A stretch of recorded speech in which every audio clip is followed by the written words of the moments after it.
पहिल्या लक्ष दाखवलं तसं सरकत असं पुढे जाईल काय मी तुझ्या सोबत आहे. पहिले 3 दिवस झाला. आता हा नवीन मुलगा बघा कसा पोहतोय.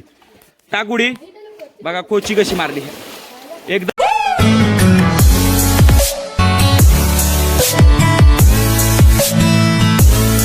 नवीन मूल जे पोहायला आपण आणतो त्या अंगामध्ये थोडी भीती असते कशाची आपण बुडेल बरोबर. बुडलं तर काय होईल ही पहिली भीती असते. ती पहिली भीती तिच्या अंगातून गेली पाहिजे. तर ती भीती असली की ते पोहू शकत नाही. बरोबर बरोबर आहे. पण त्याला आणल्यानंतर त्याला पहिल्यांदा तुम्ही तिथे काटाला बसवा, पायरीवर बसवा, पाण्यामध्ये बसवा, जरा त्या अंगावर पाणी वगैरे टाका. परदेशी तो जाणार नाही. पहिली त्याला भीती असल्यामुळे आल्यानंतर मग त्याला पहिल्यांदा तो काय नवीन मुलगा तो खोच मारू शकत नाही, उडी मारू शकत नाही. ती फर्स्ट पहिल्यांदा बरोबर. त्याला काय केलं पाहिजे एखादी कॅन बांधा किंवा आता पहिल्या काळात कसं भोपळे बांधायचे, मोठे भोपळे ते गवताचे असे पेंड्या बांधायचे त्या काळात. आता आपल्याकडे काय केन आहे समजा ते केन बांधा किंवा आता चक्कर निघालं एक मोठं हवेचं ते त्याच्या गाळ्यात टाकू शकता तुम्ही. केन बांधल्यानंतर तरी सुद्धा त्याच्या मनात भीती असते. तर त्याला पहिल्यांदा काय सांगायचं आपण की बाबा पाण्यामध्ये चल. पहिल्यांदा ती केन मी घेऊन जातो, मी पकडून राहतो, मी हात हलवत नाही, पाय हलवत नाही, मी बुडतोय का बघ, मी बुडत नाही ना, मग तूही बुडणार नाही, तू लहान आहेस, तुझ्यापेक्षा वजन माझं जास्त आहे, मी बुडणार नाही तर तू कसा बुडशील. बरोबर. त्याला सांगणं पहिलं आपलं कर्तव्य आहे. त्याच्यानंतर मग त्याला आपण ती केन बांधावी त्याच्या पाठीला आणि मग नंतर त्याला घेऊन जाणे आतमध्ये. तर आतमध्ये जाताना तो उडी मारू शकत नाही, तो खोच मारू शकत नाही, नवीन असतो. त्याला शांतपणे कसं काटाला आपण पायरीवरती घेऊन एक सूर कसा मारायचा तो दाखवला पाहिजे. तो सूर कसा शांतपणे असा खाली बसला बाबा जाग्यावरती. बरोबर. पुन्हा असं पाय केला अर्ध्यापर्यंत गेला. बरोबर आहे. त्याच्या पाठीमागे केन आहे, केन असल्यानंतर तो बुडू शकत नाही. त्याच्या पाठीमागे केन आहे, तो बुडू शकत नाही. बरोबर आहे.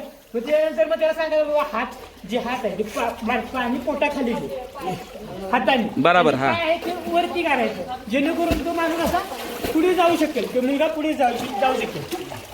ही एकदम साधी आणि सोपी पद्धत जे लहान मुलाला आपण शिकवली पाहिजे. स्टार्ट करून केली पाहिजे की केन आणून म्हणजे सेफ्टी बसून तिची स्टार्ट केली पाहिजे. मुलगा आहे कसा पोहतोय. बाळा तुला किती दिवस झालं पोहायला येऊन.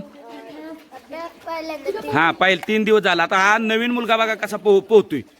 टाकुडी बघा कोची कशी मारली एकदम सूर व्यवस्थित मारतोय. आणि जर आपण बघितलं तर इकडं मुलं सुद्धा लहान लहान पोहायला शिकतायत. ही जी मुलं आहेत ती धाडस केल्याशिवाय पोहायला येत नाही. आता तो बारका बघा कसा बुडतोय या तिकडं बुडून इकडं निघतोय बघा. हे बघा आता आला जरासा पुढं निघाला, त्याला अजून तेवढा दम नाही. हे बघा अशा पद्धतीनं पोहायला विहिरीमध्ये येतात. आता हा जसं गणेश भाऊ म्हणले तसा हा मुलगा आहे आणि आता आपण प्रात्यक्षिक करणार आहोत कशा पद्धतीनं मुलगा पोहतोय ते आता आपण बघणार आहे. तुझ्या पद्धतीने आता ए जरा ए बाळानो पहिल्या लक्ष दाखवलं तसं सरकत असं पुढे जाईल काय मी तुझ्या सोबत आहे, बुडत नाही. जर बुडला तर हे आहे आपल्या सेफ्टीला, हे काय होत नाही. ठीक आहे चल बघा आता प्रात्यक्षिक बघा. आता अतिशय बघा हे बघा शिकला सेफ्टी आहे. आता तो स्वतः जातोय हे महत्वाचं आहे. स्वतः आता बघा हात पाय हलवतोय. पहिलीच वेळ आहे, पहिला दिवस आहे. हे धाडस करायला लागतं विहिरीत पोहताना.